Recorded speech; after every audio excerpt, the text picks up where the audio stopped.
Oh, aleluia. Aleluia. Glória a Deus.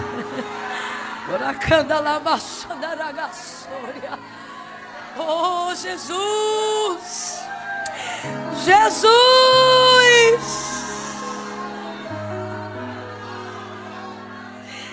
Jesus, nós chamamos Jesus.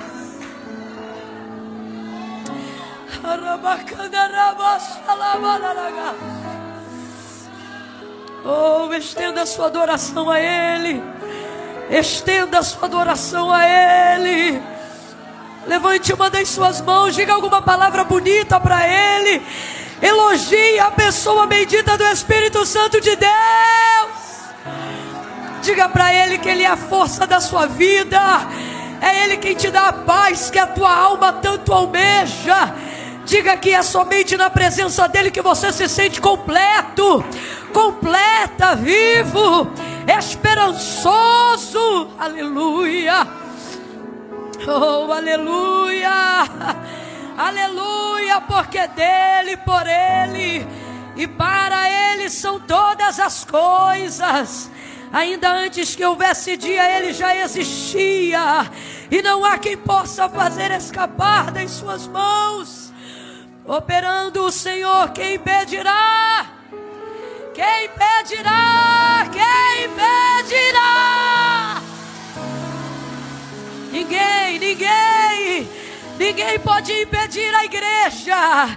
Ninguém pode impedir o nome de Jesus de ser exaltado acima de todo nome. Ninguém. Agindo Ele, quem impedirá? Agindo Ele, quem impedirá? Agindo Ele, quem impedirá? Oh, a depressão não é mais forte do que Ele. A crise de ansiedade não é mais forte do que Ele. A síndrome do pânico não é mais forte do que Ele. O divórcio não é mais forte do que Ele. A perseguição não é mais forte do que Ele. Ele é Rei dos reis, Senhor dos senhores, resplandecente estrela da manhã, aquele que era, aquele que é e aquele que há de vir. Ele é o Deus de Boston, Ele é o Deus do avivamento, Ele é Rei dos reis, Ele é Senhor dos senhores. Eu estou sozinho aqui, ou mais alguém consegue levantar as mãos e adorá-lo comigo nesta noite? Renda graças a Ele. O mesmo ontem, o mesmo hoje e o mesmo eternamente. Santo, santo, santo, santo, justo, fiel, digno.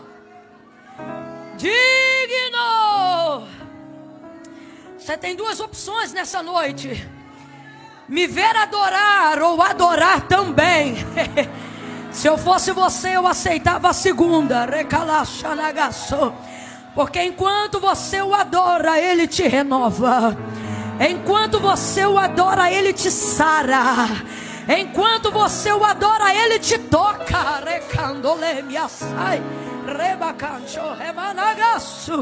Rosa de Saron, lírio dos vales, Alfa e Ômega, primeiro e o último, Cordeiro de Deus que tira o pecado do mundo, todo poderoso, santo, santo, santo, santo, santo é o Senhor dos exércitos, e toda a terra está cheia da sua glória.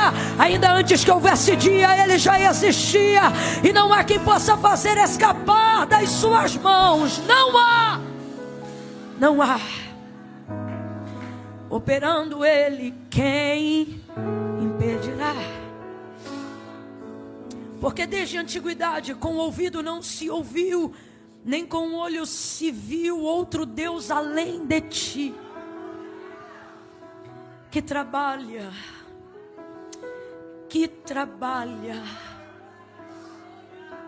Quem tira férias é você. Deus trabalha. Quem descansa somos nós. Deus trabalha. Outro Deus além de ti, que trabalha para aqueles que nele esperam.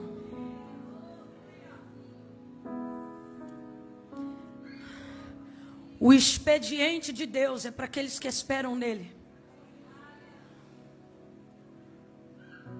Deus não trabalha para quem precisa, Deus trabalha para quem espera nele.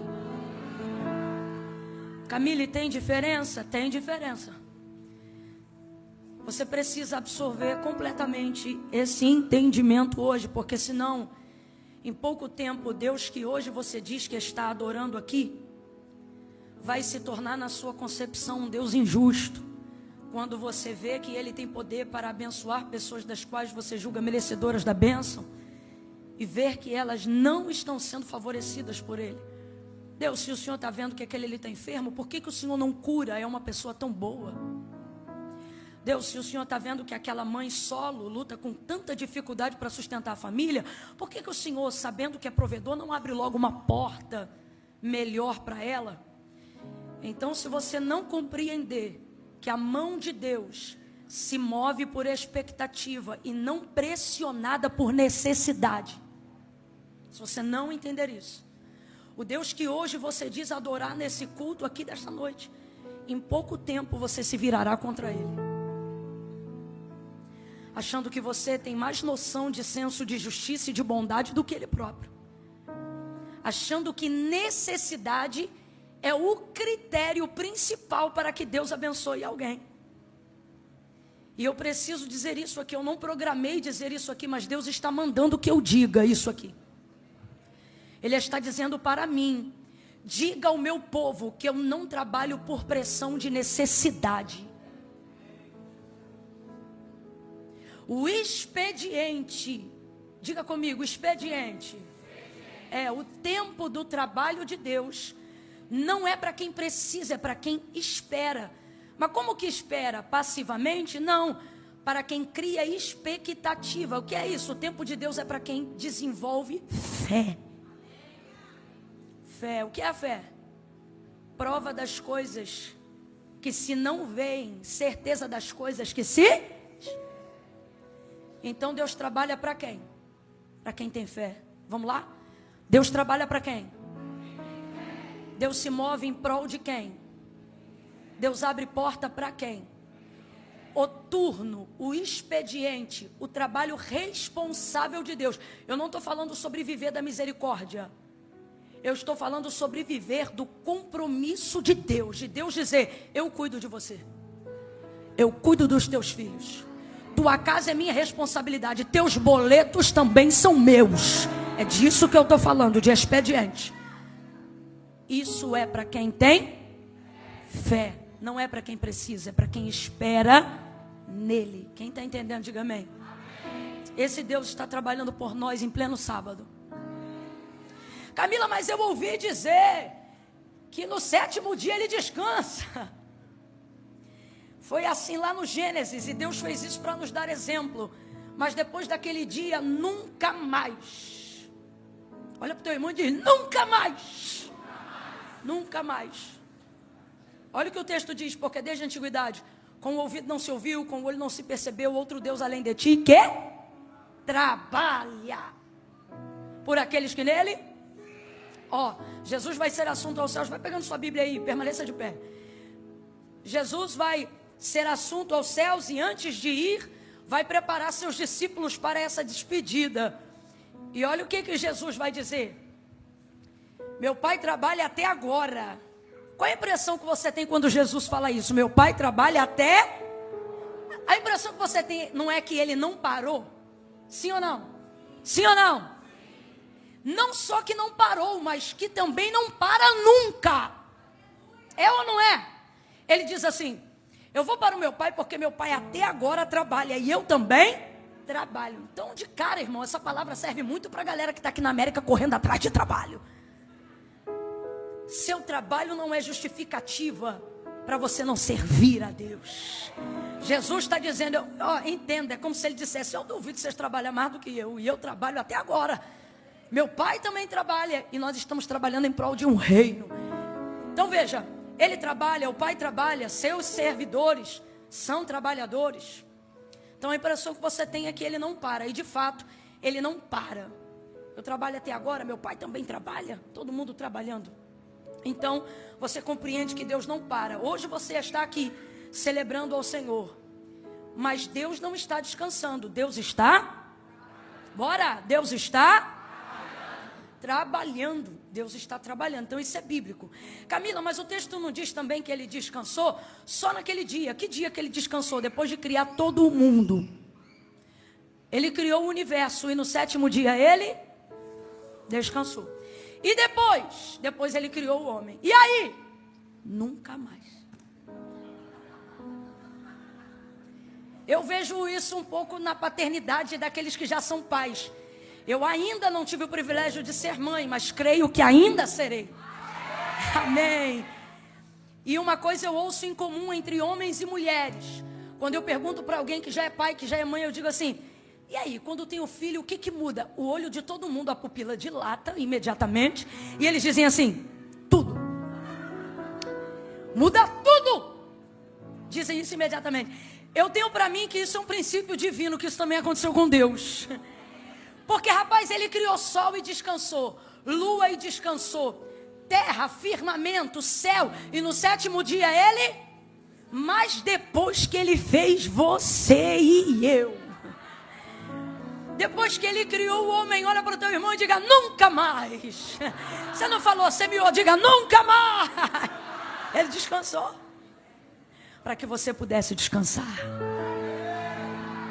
Você pode bater no ombro de alguém e dizer: calma, Deus está trabalhando. Quem recebe essa palavra aí, diga amém. Abra sua Bíblia no 2º livro dos reis de Israel. Oh, aleluia. Se acalma, Deus está trabalhando. Obrigada, pastor. Oh, glória. 2º livro dos reis de Israel. Gente, eu já vou fazer agora, porque às vezes eu deixo para o final e aí no meio do mover eu esqueço. Ou então o mover de Deus é igual uma via de mão única. Não dá para você vir depois, né? Então, enquanto a gente está controlado agora, eu ainda tenho o livro Juntas hoje aqui. E juntas é a junção, é uma palavra, óbvio, mas ela é a junção, na verdade, do que nós queríamos que tivesse sido uma sigla.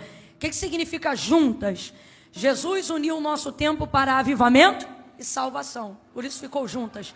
Esse é o propósito da nossa unidade. Por isso nós nos juntamos. E aí dentro desse propósito, cada uma, na escrita desse livro, desenvolveu um capítulo na área que Deus lhe moveu para aquilo. Eu falo sobre como se tornar uma voz do futuro, uma voz profética. O meu capítulo chama-se A Voz do Futuro. Parece até aquele filme, né? Mas foi uma direção que Deus me deu. A palavra de Deus, Billy Graham dizia que ela era mais atual do que o jornal de amanhã, né? Então a voz do futuro fala como você precisa se comportar para se tornar uma voz profética. Olha para cá. A voz profética não é a mesma coisa de ter um exercício de ministério profético. Todo cristão deve ter uma voz profética. Aprender como é que se manifesta uma palavra intencional de fé. Trazer do mundo espiritual algo para o mundo físico, material. Então, utilizando o crivo da palavra, eu te explico como que isso é feito de maneira didática. Camila, você está dizendo que depois que eu ler esse capítulo, eu vou saber como profetizar? É exatamente o que eu estou dizendo. O profeta não inventa, o profeta precisa ter a capacidade de reproduzir aquilo que Deus já disse. Logo, você pode profetizar, desde que você saiba o que Deus falou, o que Deus disse. E qual é a maior profecia? Onde ela está? Na minha boca? Na palavra de Deus. Então é nesse sentido, ok? A pastora Midian Lima falou sobre maternidade, preparando um lugar seguro para a minha geração. Quem é mãe aí, diga glória. Quem ainda não é, mas um dia quer ser, diga aleluia. Tamo junto. Então isso aqui, o capítulo da Midian, ela conta uma experiência que o filho dela do meio quase teve de morte. E aí ela traz essa experiência, esse testemunho, e fala como Deus dirigiu e o que Deus queria dizer com aquilo para ela. E ela mudou um comportamento dentro de casa, compreendendo que ela precisava proteger a família dela, compreendendo que quando ela protege a casa dela, ela não protege só a casa dela, ela protege uma geração inteira. Então ela explica isso, e isso é uma visão de Deus, porque Deus, quando chama Abraão, você lê a Bíblia e vê um homem, sim ou não? Mas Deus, quando olha para Abraão, não vê um homem, vê uma nação. Então ela fala sobre isso aqui. Alguém aqui conhece a pastora Raquel Lima? Rapaz, a Raquel não finge, ela é aquilo mesmo. Então o capítulo dela chama-se Dançando na Chuva. A capacidade de preservar a alegria nos momentos de dificuldade. A Raquel é a pessoa mais constante que eu conheço. O pau tá quebrando. E ela tá aqui, ó. Mano, a mulher tsunamita, aquela do vai tudo bem, tem ódio da Raquel. Dizendo, quem é essa que quer tomar meu lugar? Então ela ensina que a alegria do Senhor, que é a nossa força, não é a nossa, é a do. E aí ela te ensina como ter a alegria do e não depender mais da sua para ser feliz. Não é porque é minha amiga não, mas o capítulo dela, sem dúvida, é um dos mais desejados. Ela arrebentou a boca do balão. Aí, ó.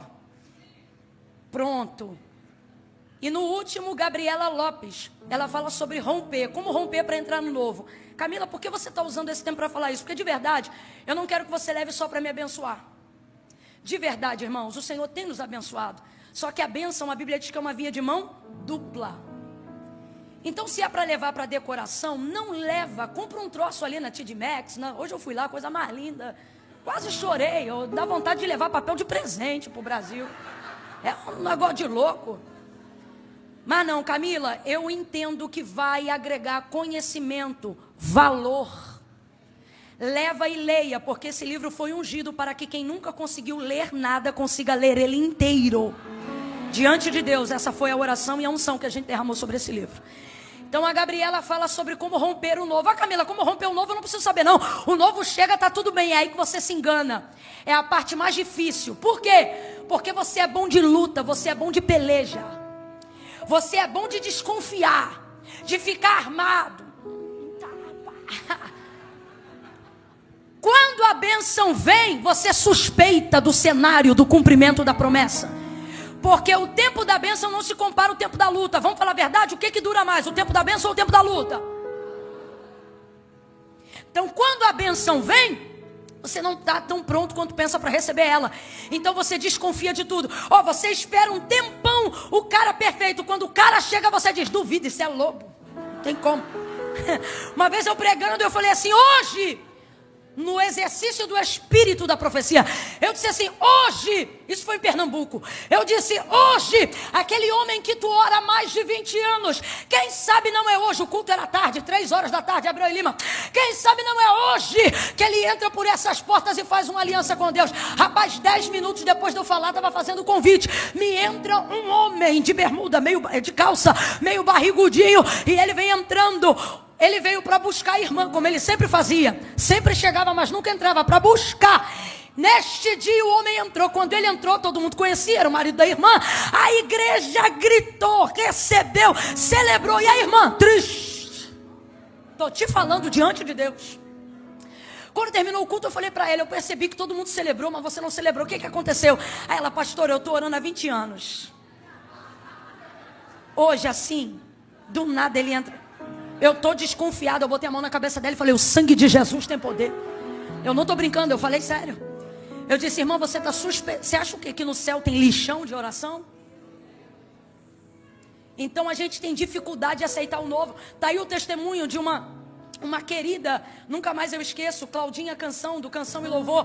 Claudinha disse que fez uma carta para Deus, ela contou isso numa live, por isso que eu estou contando aqui. Ela fez uma carta para Deus, e ali ela colocou todos os quesitos que ela queria no homem de Deus que ela queria casar. Quando o Dibi chegou, ele era tão perfeito com o que ela pediu na carta, que ela disse, não tem como. A gente tem dificuldade de aceitar.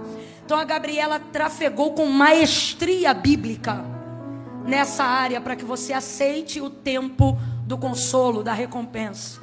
Então, irmã, quando o culto acabar, hoje, como meu pai trabalha e eu trabalho até agora, eu vou dar um expediente lá só para dar uma assinatura. Então, terminando, você querendo passar lá, vai ser uma bênção, ok? Invista no reino de Deus. Aproveita e compra uma camisa das irmãs também. E quando o culto terminar, tem churrasquinho hoje? É a hora de entrar na carne, com autorização da igreja. Melhor churrasquinho que eu já comi na minha vida. Cadê o irmão? Cadê o vaso do... Mano, se tinha um sacrifício que era oferecido em Jerusalém, devia ser algo parecido. Coisa boa demais. Perdão, Senhor. Chega, vamos embora. 2 Reis, capítulo 4. Vamos falar daquela que está com raiva da Raquel.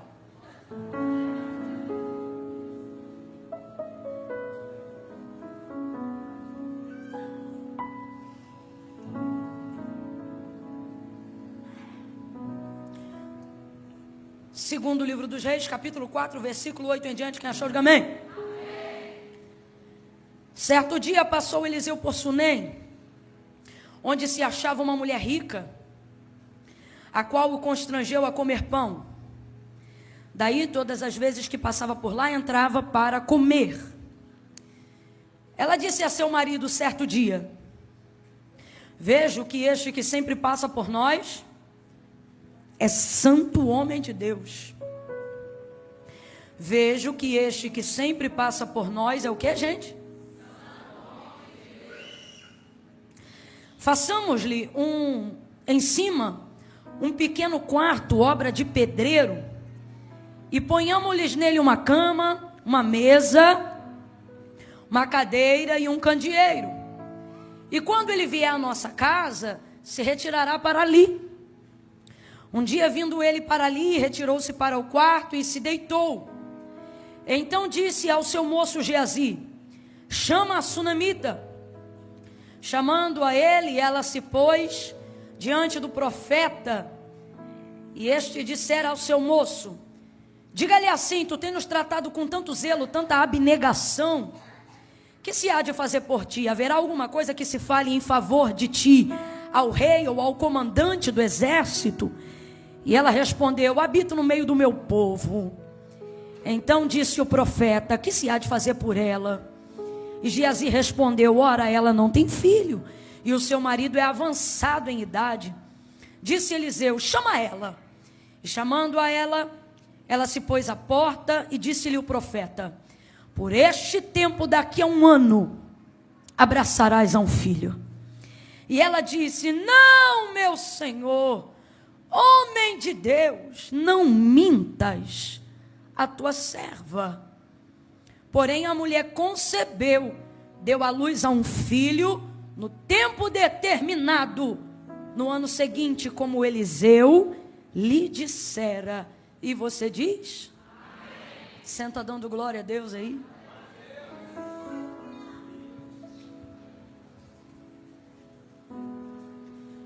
Oh, glória a Deus.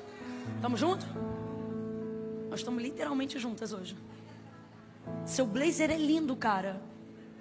Que bom gosto.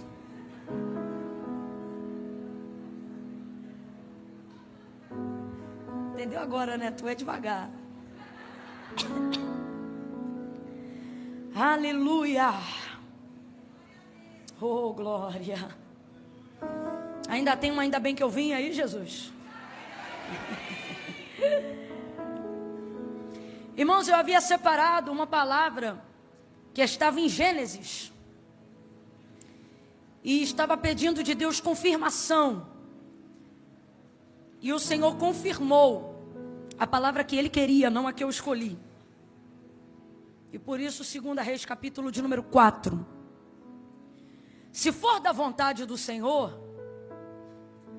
amanhã, à noite, permitindo Deus e eu tendo a oportunidade de ministrar novamente, eu vou dar continuidade ao mesmo texto. Ao mesmo texto. Então, se hoje Deus falar com você alguma coisa dentro desse texto, não encerre a conversa com Deus pela metade. Venha amanhã à noite e ouça o restante. Você que pode. Se não, saiba que hoje certamente Deus já tem uma palavra diretiva para você naquilo que vai ser dito. Mas o Senhor aqueceu demais meu coração aqui nesse contexto, para que hoje nós entendêssemos a necessidade de que o tempo requer santidade da nossa vida. Essa mulher aqui, ela é uma mulher muito cooperadora. O texto diz que ela era uma mulher rica, mas também diz que ela era generosa. E necessariamente essas palavras não andam sempre juntas, porque uma coisa é ser rica e outra coisa é ser generosa. Nem todo mundo que é rico é generoso, e nem todo mundo que é generoso, pelo contrário. As ofertas mais significativas que eu já recebi da minha vida não foi de gente que me deu do que sobrava, mas de gente que repartiu o que tinha, para que eu tivesse também. Então, isso é generosidade. Mas no caso dela, ela é uma privilegiada, porque ela é as duas coisas. Ela pode ser generosa com vontade, porque ela é rica com vontade. Ai, gente, isso aqui é salvação, é glória pura. E ela é assim, uma mulher generosa, e ela cuida das pessoas ali da região, e ela atende demandas sociais. Estou falando na nossa linguagem para a gente entender. Ela tem empatia, ela se importa com o próximo. E dentro de um contexto cultural, só para eu ter certeza que você está me acompanhando, dentro de um contexto cultural, essa mulher foi treinada na cultura de Israel. Qual é a cultura? Aquela que o autor da carta aos Hebreus vai revelar lá na frente, quando ele diz que Israel recebia em casa até anjos, por causa da cultura da hospitalidade. Cultura essa que Deus já havia instruído desde que eles ainda eram o povo hebreu saindo da terra do Egito, para que este povo fosse caridoso com o estrangeiro, fosse empático com o órfão, com a viúva, com o necessitado, e pudesse dar subsídio, cobertura. Então, havia em Israel essa cultura da boa fé, da boa índole, da recepção, de ser um bom anfitrião, um excelente hospitaleiro. E essa mulher vive isso na íntegra, na máxima dela. Ocorre então que Eliseu sempre vai passar por aquelas terras de Sunem. Como é que a gente sabe disso? Porque antes dessa mulher ter o filho, ele já passava por lá. Mais de 10 anos depois dela ter tido o filho, ele continuou passando por lá. E por que ele passava por lá? Porque havia um trajeto geográfico, naquele entorno de 25 quilômetros, para poder chegar no Carmelo. Eu não sei necessariamente aonde ele estava, mas normalmente quando ele passava por Sunem, a gente sabia exatamente para onde ele ia. E para onde ele ia? Para o Monte Carmelo. Provavelmente para prevalecer com o mesmo testemunho, a mesma rotina devocional que o seu mentor Elias tinha, que era de orar no monte. E ele orava com a cabeça entre os joelhos. O texto vai dizer isso para a gente um pouco mais à frente. Então é um costume que ele tem. Ela, vendo que ele sempre está passando por lá, hospitaleira como é, vai constrangê-lo a fazer uma refeição dentro da sua casa. Quando você lê pão nessa versão aqui, não significa necessariamente que ela colocou ele dentro de casa para dar um pão. Pão é o termo genérico no Antigo Testamento utilizado para falar de uma refeição.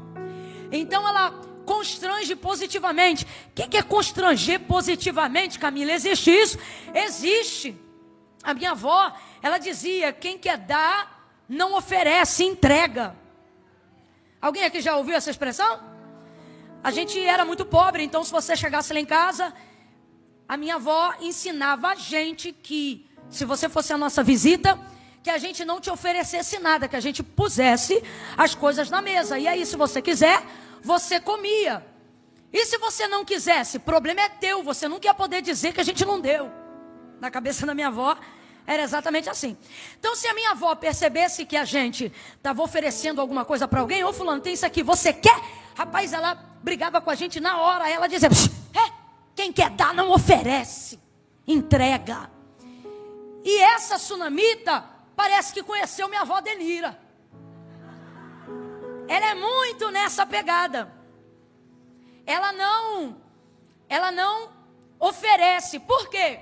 Quando você está decidido a entregar, se a entrega é uma decisão sua, você precisa retirar do outro as opções que ele tem de rejeitar o que você quer entregar.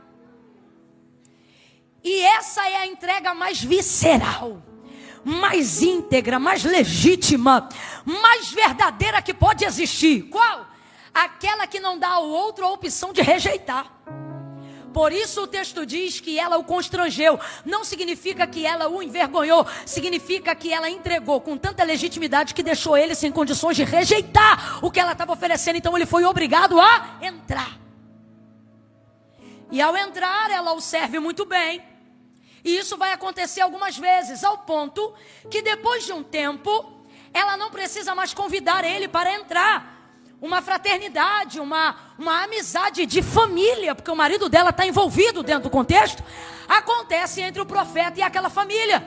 E agora todas as vezes que ele passa pela terra de Sunem, ele entra sem que haja convite. Lá dentro sempre vai ter uma água fresca, uma toalha limpa, uma refeição sobre a mesa, alguma coisa para que ele seja cuidado. Agora eu preciso te explicar isso aqui para você entender. Eliseu já era o profeta mais reconhecido, não só em Sunem, uma parte de Israel, mas em toda Israel.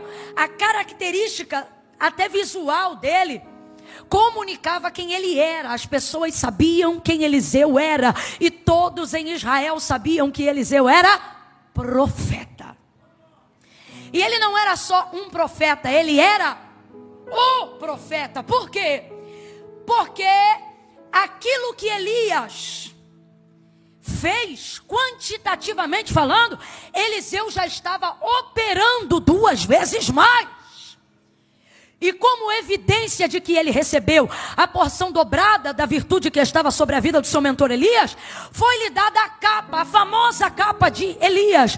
Camille, como é que você sabe que essa capa era famosa? Ora, porque quando Acabe quis consultar outro profeta ou feiticeiro fora de Israel, mandou um homem ir fazer isso. Quando Elias encontra esse homem, Elias diz assim: volta lá para Acabe e pergunta para ele se não há profeta em Israel, para que ele busque consulta sobrenatural fora do arredor de Israel. Aí o homem aparentemente não sabe que é Elias, porque ele é fora do arraial de Israel. Aí ele volta para dentro do palácio e diz assim: Acabe, eu voltei porque um homem me mandou voltar, e ele mandou eu te dizer se não há profeta em Israel, para que tu mande mensageiro para fora da terra. Aí Acabe diz assim para ele: diga para mim, como é que esse homem estava vestido? Aí falou: ele estava com um pelo assim, uma capa com pelo de camelo, revestida em torno dele, e ele segurava na sua mão também um bordão. Aí ele não diz o nome, ele só diz a característica. Aí Acabe diz: é Elias. Esta é a mesma capa que desce sobre a vida de Eliseu. Eliseu sai com o bordão, com a capa e com o moço do profeta, igualzinho tinha Elias. Pena que Geazi não era crente igual Eliseu. E ele vai caminhando. Então, por que você está dizendo isso? Para você entender o quão famoso Eliseu já estava. Enquanto Elias tinha a rejeição do reino, dos governadores, Eliseu era aclamado pelos comandantes. Então ele tinha bom trânsito político, ele tinha o clamor do povo, e diferente de Elias, que precisou se esconder das multidões, Eliseu não. Eliseu estava no meio do povo. Por que eu estou dizendo isso? Qualquer pessoa queria ter 5 minutos com Elias, gente.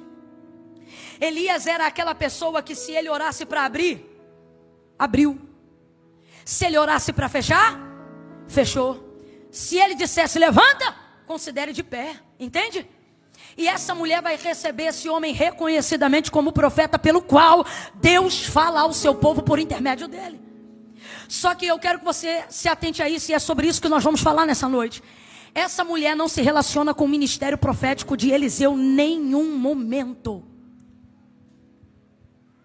Ela é uma mulher que recebe ele, que honra ele, que cuida dele, mas que não se relaciona com aquilo que ele tem de mais poderoso na vida dele: o reconhecimento do ministério profético. Todo o povo sabia que Eliseu era profeta. Vamos junto? Todo o povo sabia que Eliseu era? Todo o povo sabia que Eliseu era? E todos, sem exceção, até os assírios queriam ter um minuto com Eliseu, porque nenhum profeta era como Eliseu. E essa mulher recebe Eliseu em casa com frequência. E sabe quando ela pediu uma oração para ele? Nunca. Sabe quando ela fez uma pergunta da Torá para ele? Nunca. Sabe quando ela tirou alguma dúvida sobre fé com ele? Nunca. Olha para o teu irmão e diga: isso é estranho. Isso é estranho. Depois de um tempo, ao receber ele por ali, ela diz: marido, eu tenho visto que este que sempre passa por nós. Quando você lê o texto, a Bíblia não fala do intervalo de tempo entre um versículo e outro. E aí você fica achando que este sempre passa por nós é vendo ele na rua. Não é. Este sempre passa por nós é este que já convive há um tempo aqui. Este que já jantamos juntos, almoçamos juntos, já ficamos juntos um tempo com ele. Marido, eu tenho visto que este que sempre está aqui conosco é um santo homem de Deus. Ela não se relaciona com o ministério profético de Eliseu, mas ela reconhece o caráter de Eliseu. E nisso aqui fica nítido que maior peso há do testemunho, do caráter, do que do dom. E aí ela diz: marido, eu tenho visto que este que sempre passa por nós é um santo homem de Deus. Marido, ele é santo. Bora junto, igreja. Ele é? Ele é. Ela não se relaciona com o sobrenatural. Mas assim como ela não deu a ele opções de rejeitar, porque ela entregou o que queria entregar, assim é o testemunho do caráter. Você não consegue ocultar. Ele vai aparecer naturalmente, instintivamente, despretensiosamente. Caráter grita. Marido, ele é um santo homem de Deus. Vamos fazer um quarto para ele, junto aqui ao muro, aqui em cima. Agora, o texto diz que ela era rica. Quem ainda está comigo, diga amém. Se essa mulher era rica e ele já estava acostumado a passar por lá, diga para mim, haviam outros quartos na casa dessa mulher, sim ou não? Quartos para hospedar pessoas, sim ou não? Ela era uma mulher do povo, gente, vamos lá, tinha quarto de hóspede, sim ou não? E eu tenho para mim que não era só um ou dois que tinha não, porque pobre se melhora um pouquinho, a gente já faz um quarto de hóspede. No Brasil, quem melhora um pouquinho já faz um puxadinho, uma kitnet, um quartinho. Você imagina uma mulher rica? Uma das coisas que faz o rico ter patrimônio de rico é a quantidade de quartos que ele tem na casa dele. Eu estava em uma região aqui de Boston agora que eu não me lembro o nome, e o pastor que trabalha como empreiteiro de algumas regiões aqui, construiu uma das casas mais caras que existem aqui na América. E uma das características da casa é que ela possuía 29 quartos. Meu irmão, 29 quartos. Então me parece até que é um critério da riqueza, né? Então, o texto diz que essa mulher era rica, então tinha quartos de hóspede sobrando na casa dela. E Eliseu certamente já deve ter ficado em um ou dois. Mas isso antes do testemunho do caráter dele gritar. Porque depois que ela afere, depois que ela mede e testemunha que ele é um homem santo, ela não se sente mais à vontade em hospedar ele onde os outros se hospedam. Ela não se sente mais à vontade em acolher ele onde outros também são acolhidos. Ela não se sente mais à vontade de só trocar o lençol, mas manter o homem de Deus no mesmo quarto. Eu vou falar bem rasgado que é para todo mundo entender. Essa mulher aqui tem quarto para pregador, tem quarto para missionário, tem quarto para pastor. Ela tem quarto para presbítero, evangelista, missionária, dirigente do círculo de oração. Você está entendendo?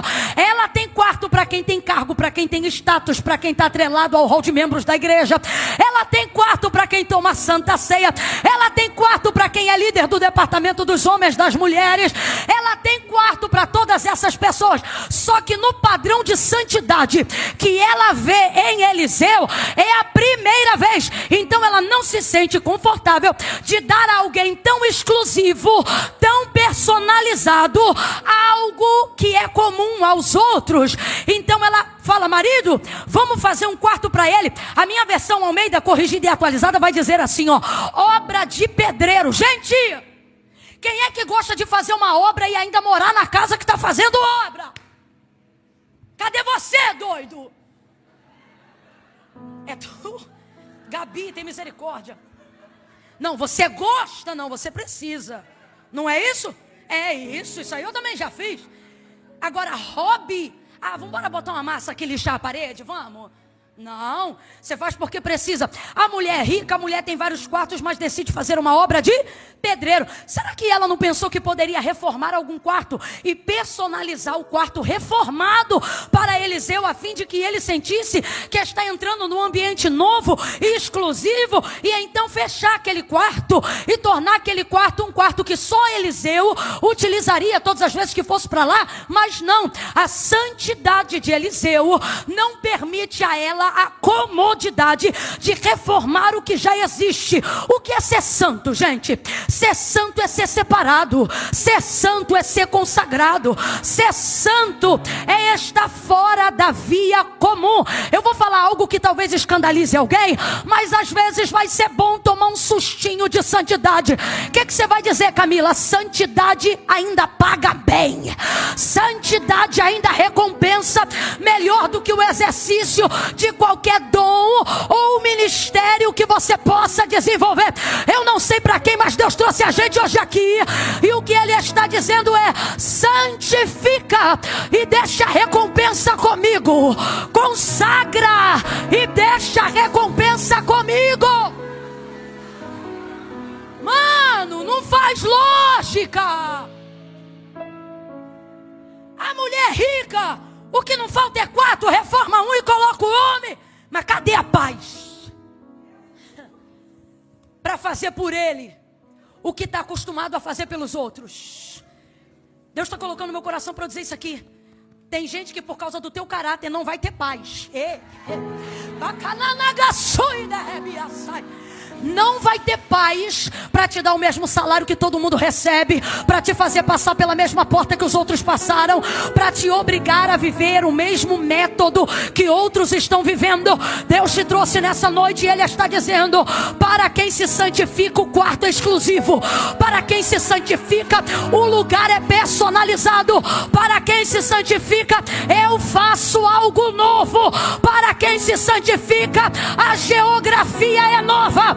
Para quem se santifica, o jeito é novo. Deus está dizendo: eu vou te dar um acesso novo em um lugar antigo. Eu vou fazer de um jeito que você ainda não provou.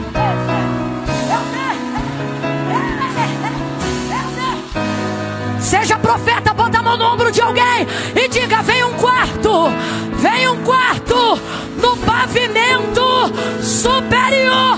Deus vai te colocar num lugar alto, num lugar estável, num lugar de segurança, com caráter e com santidade. O caráter e a santidade serão suficientes. Não vai precisar aceitar suborno. Não vai precisar fingir que está casado com quem não está casado. Não vai precisar. Não vai precisar mentir no documento. Não vai precisar dar um jeitinho. Deus está dizendo: eu vou criar um caminho. Se é santo que eu crio um caminho, se é santo que eu crio um meio. Aleluia. Aleluia!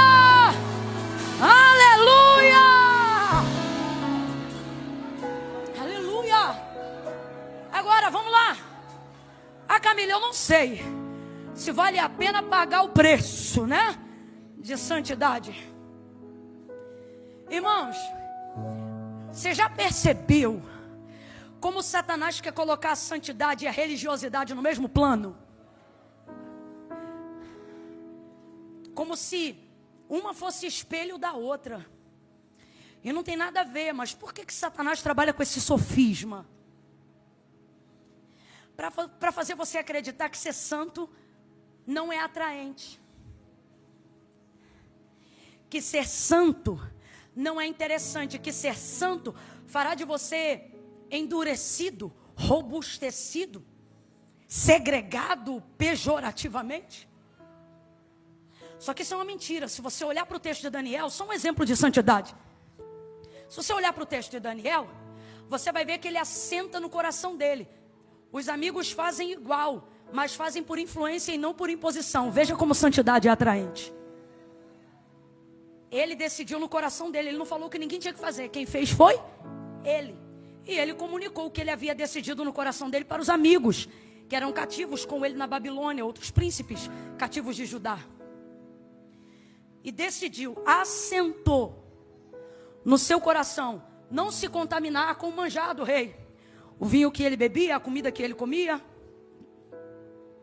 Uma decisão que ele tomou. Aí, ele vai orar ao Deus de Israel e vai dizer: Senhor, me dá graça diante do chefe dos eunucos.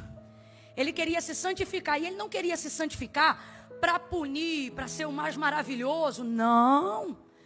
Ele só queria se santificar para, mesmo distante da terra santa, continuar sendo santo para o seu Deus na Babilônia. Então, o texto diz que Deus deu a Daniel graça. Que é isso? Favor. Eu vou falar rasgado que é para todo mundo entender. Fez com que Daniel começasse a carregar dentro de si, nos olhos, na face, algo invisível, porém real, chamado carisma, convencimento do Espírito Santo. O que isso significa? É gente que diz não para todo mundo, mas se tu tiver a graça, a pessoa olha para você e sim. Ela não consegue dizer não para você. Fez isso com ele. Deus fez isso com Esther também. Eu não sei por que sempre pega uma menina mais bonita da igreja para fazer a Esther na peça.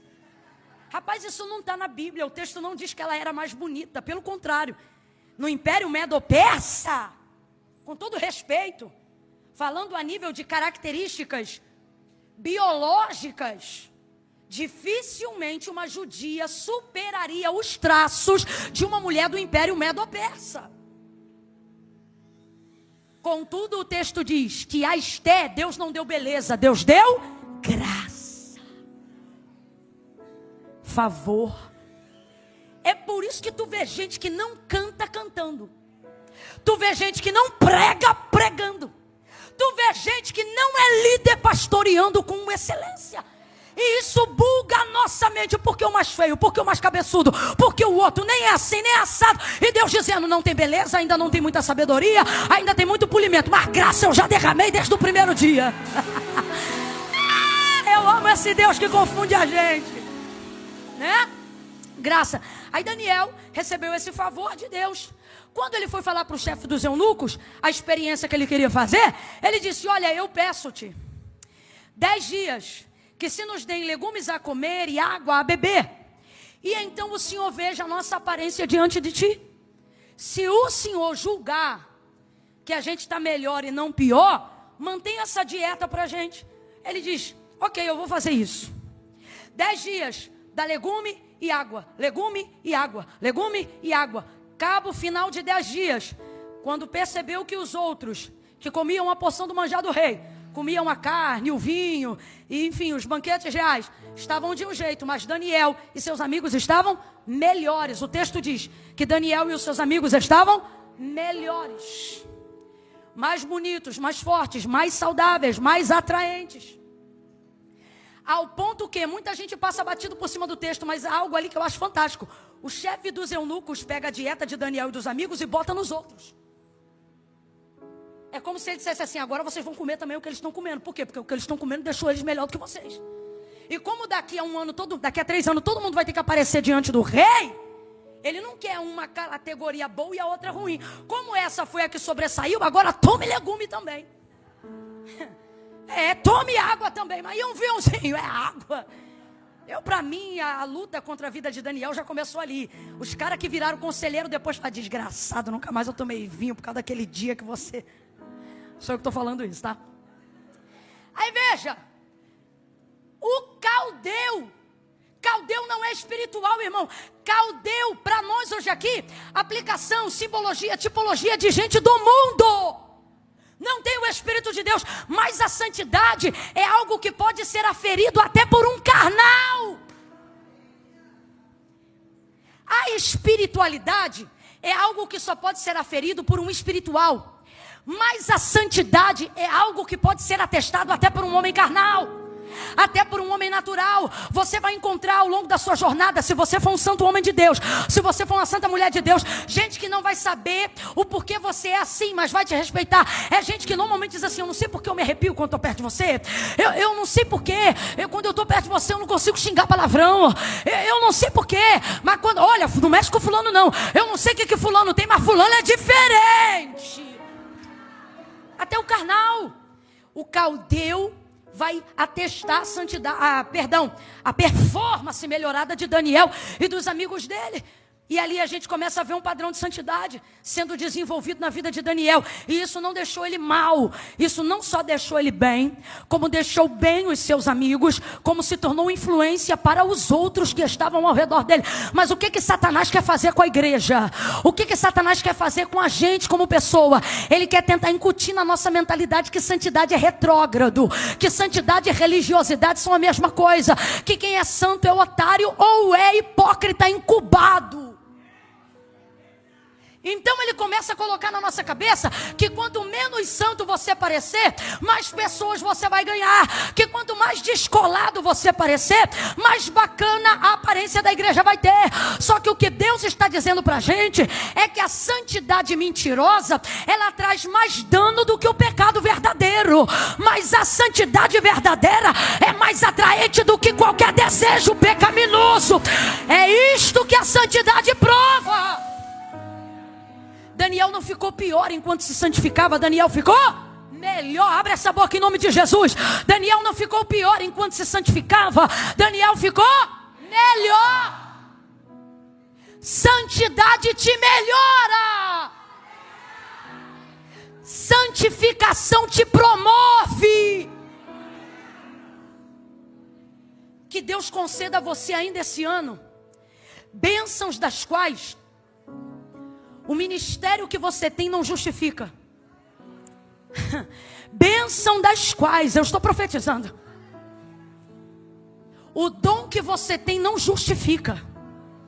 Bênção das quais alguém possa olhar para você e dizer: isso não é porque você prega, isso não é porque você canta, isso não é porque você é líder, isso é porque você consagra. Isso é porque você se separa.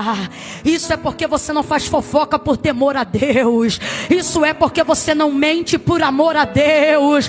Isto é porque você rejeita o pecado para manter a comunhão com o Espírito Santo. Isto é porque você deseja ter mais intimidade com Deus do que amizade com o mundo. Que Deus te conceda bênçãos que só a santidade possa respaldar. Porque essa bênção é permanente. Se eu dependesse de datas para pregar, para viver, morreria quando não tivesse datas para pregar, para viver. Mas se desejo ter uma vida santa, Deus me sustenta, independente das datas que os homens me concedem ou não.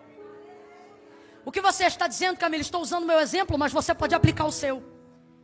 Talvez você diga: trabalhando num trabalho artesanal que você ofereça aqui na região, sei lá, mecânico de um carro, criador de alguma peça, eu não sei o que você faz. Talvez um trabalho mesmo que você tenha, um serviço que você preste na empresa que você trabalha, e vez ou outra, se você não vigiar, você diz assim: tal coisa me sustenta.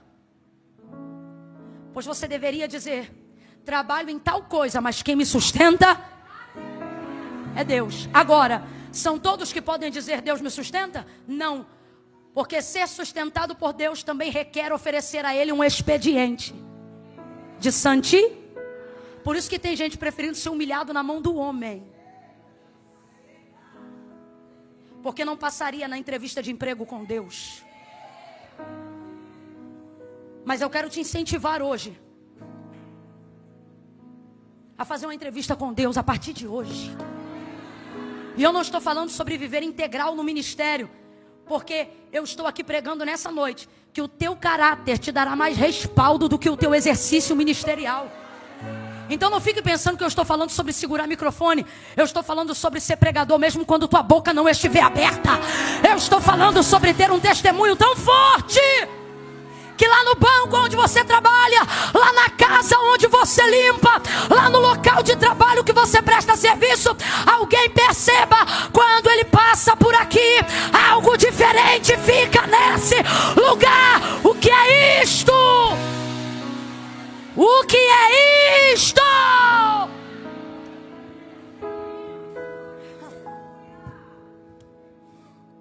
Haverá cura para essa região. Eu vou falar de novo e daqui a pouco você vai glorificar dobrado quando entender o que eu quero dizer.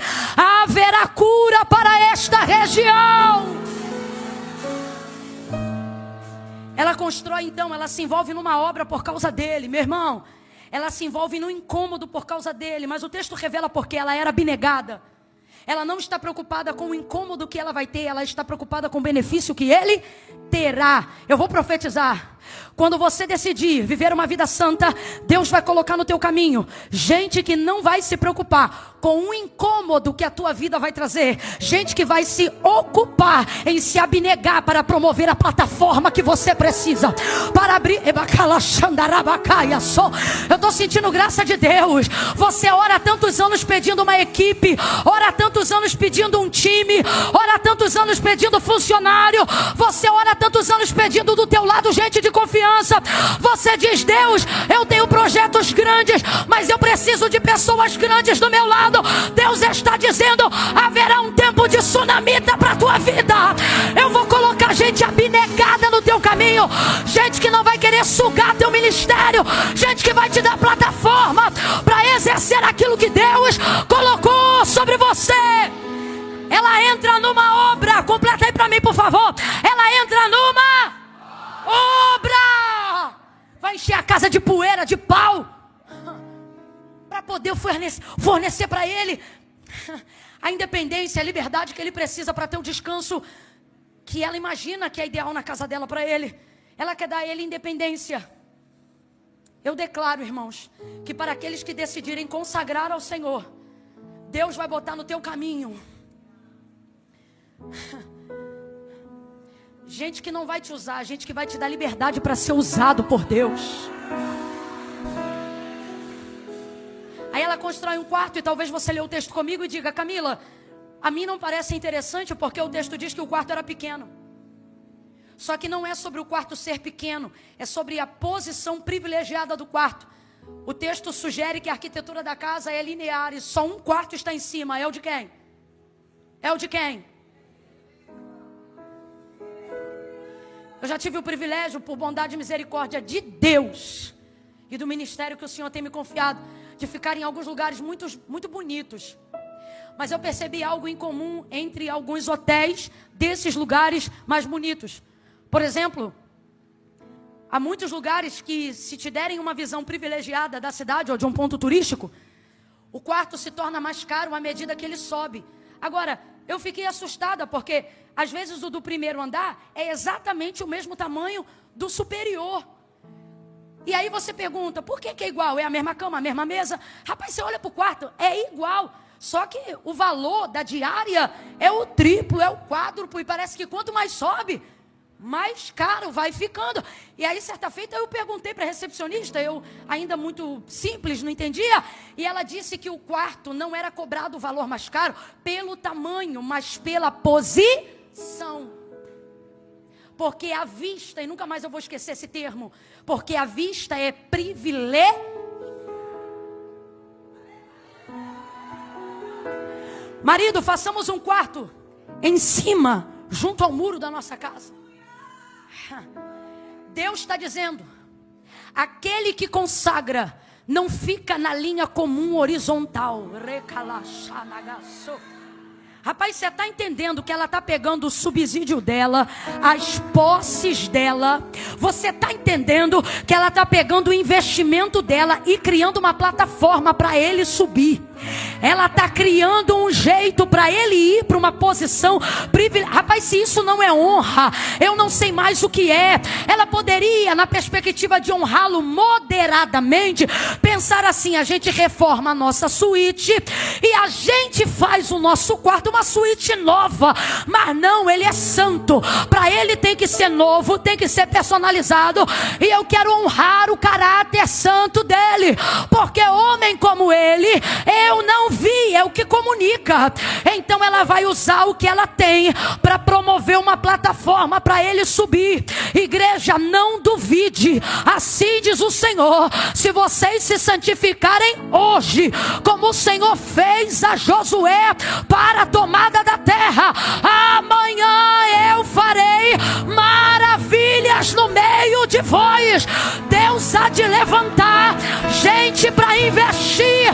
Pastor Christian pode se apropriar dessa palavra, porque Deus está dizendo: se tu te santificar, eu vou trazer gente que vai investir para a Devec Boston subir, para o reino de Deus subir, para o nome de Deus subir. Aleluia! E quando eu digo se santificar, não é que a gente não santifica não, mas é ser separado mesmo. Sabe quando você sabe que está separado de verdade? Quando a galera começa a achar que você está louco. E sabe quando é que eles começam a respeitar e ver que você não está louco? Quando vê que Deus fecha contigo. Colocou ele nesse lugar. Penúltima coisa, esse quarto representa estabilidade. Deus confirmou essa palavra no meu coração quando a pastora Daniela e Cristina, antes de cantar o louvor recompensa, ela disse: haverá recompensa para quem se guarda, para quem faz o que Deus quer. Eu quero que você diga comigo, e eu sei que você sabe o valor que tem essa palavra, porque imigrantes sabem o valor que tem essa palavra. Diga estabilidade. Diga essa palavra, estabilidade. O Senhor está dizendo: santidade te dá um lugar de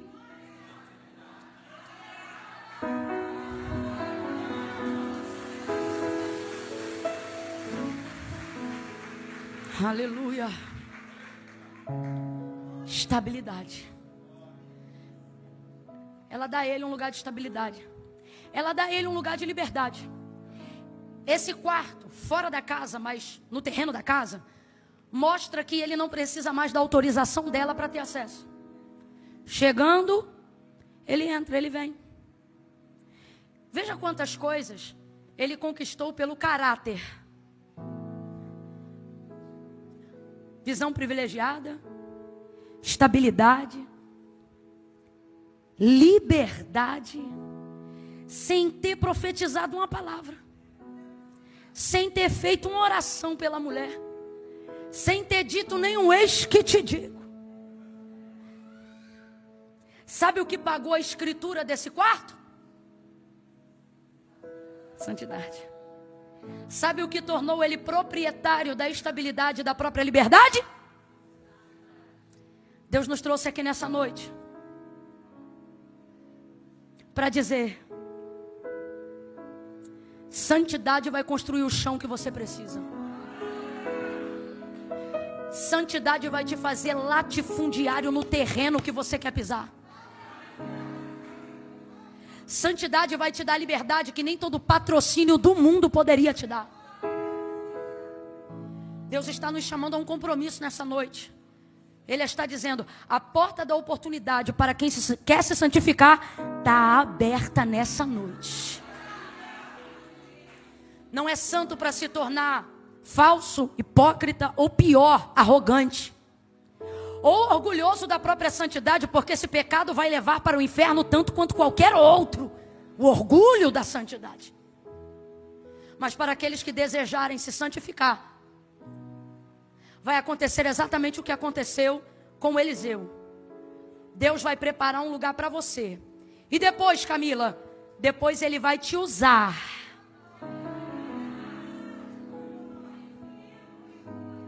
Eu encerro aqui. Ele diz assim: Geazi, eu não tenho condições de ser mais abençoado por essa mulher sem fazer nada por ela. É o que ele quer dizer com o que nós lemos. Pergunta para ela se ela quer que faça alguma coisa para ela. Aí ela manda a resposta de volta para Geazi e diz: ó, não preciso de nada não, eu sou do meio do meu povo.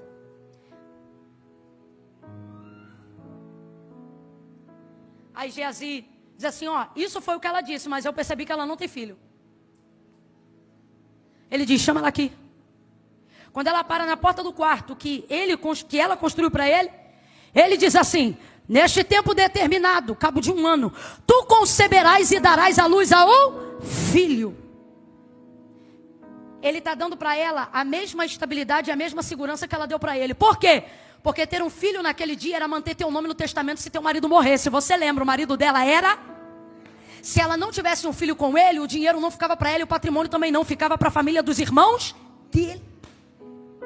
Então, quando ele dá um filho para ela, mesmo ela dizendo que não era o que ela queria, ele também está dando para ela liberdade, estabilidade, segurança, garantindo sua riqueza, sua generosidade, suas posses, sua família. Ok, irmão? A semeadura você já ouviu, é opcional, mas a colheita é certa, é obrigatória. E você vai colher aquilo que você plantar. Não adianta você plantar limão e querer colher jaca. Mas aqui foi patente, foi nível. Um deu jaca e o outro deu melão. Tudo grande. Pronto, aí ela tem isso. Era para ela dar glória, era para ela celebrar, era para ela dizer: uau, a chance da minha vida, minha história mudou, a ameaça ao meu redor saiu, glória! Mas não, ao desespero dela: não, meu Senhor, homem de Deus, não mintas. A tua serva, mano, essa mulher está com a cabeça bugada, Dani. Como é que ele é santo? Como é que ele é homem de Deus? E como é que ele é mentiroso? Aí eu te pergunto, pode um homem de Deus ser um mentiroso, gente? Mas pode um mentiroso dizer que é homem de Deus? Ela era uma mulher do povo, quem lembra, diga amém. Ela está acostumada a receber gente que diz que é o que quer. Aí agora ela até conhece Eliseu e dá testemunho do caráter. Mas quando ele entra no profético, perceba, quando ele entra no sobrenatural, quando ele entra no poder de Deus, ela rejeita imediatamente. A palavra não é sim, a palavra não é yes, a palavra é não. Ou trauma, ou a crise gritando: não, meu Senhor, homem de Deus, não minta. O que parece que ela está dizendo? Parece que ela está dizendo isso aqui: não estraga a nossa amizade, não tenta apagar o quarto. Porque tem profeta que é assim: se tu der uma mesa de café da manhã dele bonita, ele quer pagar a mesa de café da manhã com o dom, dizendo que Deus falou que Deus não disse nada, para poder se sentir menos devedor do que você ofereceu. Tem profeta que vira chaveirinho, guru de madame, para poder compensar uma bolsa de marca que ganhou. E diz assim, diz o Senhor, quando Deus não disse nada, que é para se sentir menos devedor do presente que alguém quis dar. Então o que essa mulher está querendo dizer para Eliseu? O que ela está querendo dizer é: não precisa pagar o que eu fiz para você, não estraga a nossa aliança. Mas eu amo porque o texto diz assim: porém, a mulher concebeu. Ei, se você é da região, você vai repetir o que eu vou te mandar dizer agora. Olhe para alguém do seu lado e diga: Boston. Diga: Boston saberá que ainda há profeta santo de Deus. Boston saberá que ainda há profeta. Boston saberá que ainda há homens e mulheres cheios do poder de Deus, que não negociaram o seu dom, que não negociam o exercício da profecia. Agora, Camila, quando é que nós vamos ter abertura para ver o poder de Deus de novo, para ver o sobrenatural de Deus de novo? Profeticamente eu lhe digo: paga preço de santificação, porque daqui a 1 ano Deus vai visitar as sunamitas traumatizadas. Deus vai visitar as sunamitas traumatizadas, os ricos traumatizados, aqueles que ficaram apavorados de terem investido e abençoado gente que só traiu, mentiu, enganou.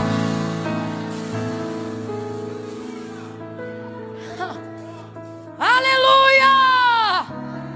Foi o caráter dele que trouxe o coração dela e do marido para perto. Não foi o dom. O dom, quando foi utilizado, afastou na hora. E qual é o problema? As pessoas querem usar o dom para aproximar. Porque você quer impactar com o poder. Olhe para mim. Pare de sonhar com o microfone. Sonhe com um caráter cristão. Pare de sonhar em ser um pregador como X, Y, Z. Um dos maiores pregadores do século XIX, Charles Haddon Spurgeon, ele vai dizer que o melhor sermão que ele gostaria de pregar ainda não tinha pregado, mas hoje, não estando vivo, ele está pregando, porque o que ele disse foi que o melhor sermão pregado é aquele que não necessita de palavra nenhuma para ser dito. O que é que ele está dizendo? O melhor sermão é o testemunho de um caráter cristão. Este caráter vai derramar bálsamo em casas de pessoas que ficaram traumatizadas com ministérios, com dons. Eu já não estou pregando, eu estou profetizando. O teu caráter vai derramar óleo, vai derramar consolação, vai derramar cura, vai derramar restauração. A tua vida vai falar mais do que a mensagem, a tua vida vai falar mais do que o louvor.